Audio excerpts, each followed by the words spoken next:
Oh man, it's the grab bag. Different couch, different angle. Here we go. All right, so the next show on my list of shows that I have to review is the United Tastes of America.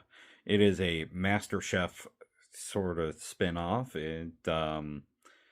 Instead of it being just, 16 or 20 challengers going in, they broke it down into different sections. And each section had 5 people. You had the Northeast, the South, the Midwest, and the West. And then it was a challenge to see who was the best chef, as well as seeing which section would do the best overall. And it made me a little sad that Northeast got their asses handed to them so fast that only 2 of them managed to make it into the top 10. And that everybody else was just gone almost immediately. It was pretty rough. A couple people dropped out with different areas as it went along, and the person who I wanted to win, James, well, he lost.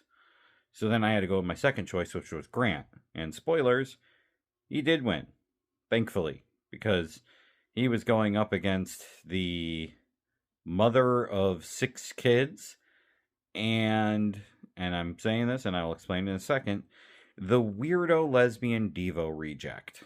And the reason I'm saying that she's a weirdo isn't because she's a lesbian or a Devo reject. And the reason I call her a Devo reject is because she was wearing a hat every episode. It was the same kind of hat, but every hat was a different color. No, the real reason she was the weirdo was the fact that she lived in a school bus. And she was from the West, who I wanted to see lose. So she made it all the way to the end. And sadly, the Northeast, not a single one of them made it to the end. So when it got into the final challenge, it was the South versus the Midwest versus the West. And it ended up going to the Midwest. So the best chef in the country, at least for this challenge, was from the Midwest, and he merely. He, yeah. So to hop back, one of the things is I like watching Gordon Ramsay shows. I'm pretty sure all of us do. We like to listen to him insulting people and critiquing on food. And Joe and Aaron are both fun watches as well. And when you have all 3 of them together, it makes a pretty good show. Um, and in this latest MasterChef, they really didn't show any like cooking technique, but I know that that goes on in the background where they get lessons in how to cook and everything, so they get better and better. But they didn't show any of it on camera. They spent more time with the cooking and the drama, which is the part I'm not the biggest fan of. I kind of wish that they would skip the drama and focus more on the cooking, because I try to copy some of the recipes some people come up with. Although some of the things are very out there.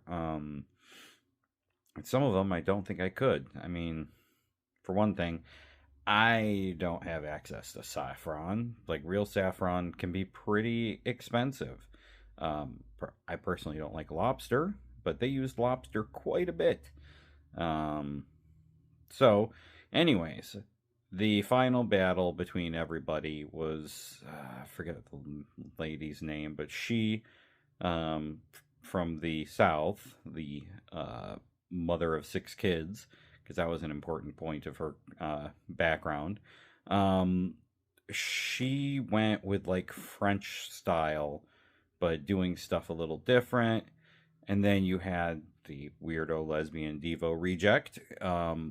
And I say that with, well, I mean, the school bus part is the part that kind of throws me off. When they were showing off the backgrounds of the different people, that was the part that kind of just was like, I can deal with lesbianism, not a problem. The weird hats, they're weird, and you have literally every single color. I mean, literally, she had the same hat on, different colors, every episode. And she had, I would say, at least 8 different colors, so it kind of was like, But the school bus part, I can't get past it. It is. I mean, if you're gonna live in like a school bus, why not just buy an RV? At least a refitted school bus. And she was from Seattle, so you know. Anyways, to get back to it, her food was super artistic. Probably had the most artistic looking food in the show, but she failed on the dessert so bad that it knocked her out of the race basically just from the dessert. They She was making a cake and it turned into a bagel. As much as I love bagels, a chocolate cake is not supposed to have the texture and the toughness of a bagel. And I'm slowly like turning my phone sideways as I'm talking. So, I don't know. I just noticed I had it like tilted quite a bit. This is the problem when you're holding the camera in your hands and not using like a stand. I'm real professional here. And then of course, Grant, he made a very Italian classic. It was pork medallions with ossobuco, and he also made a stuffed ravioli, and then he made a was it stout cake using beer. He wanted to use beer because his real life job was a beer vendor, and he wanted to show that you can use beer for other things than just drinking. And it was interesting. I'm glad he wound up winning because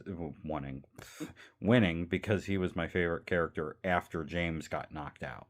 I kind of have the same sort of appeal when it comes to cooking shows. I like the really nice people, you know, I want them to win, and when they do, it makes me quite happy. But Gordon, I guess in his older age now, is starting to not be as angry. Okay, so there was one more person who I had to talk about. Madame Donuts from Hawaii. She legally changed her name to Madame Donuts because she runs a food truck called Madame Donuts. And Gordon could not get past this, the fact that he uses donut as an insult, and this lady actually changed her name to that. And so he just was like, your name's now just going to be MD for the rest of this time, because I am not going to call you Madame Donuts. So that was kind of funny. But yeah, you know, sometimes it attracts weird people. Wonder if I'd fit in.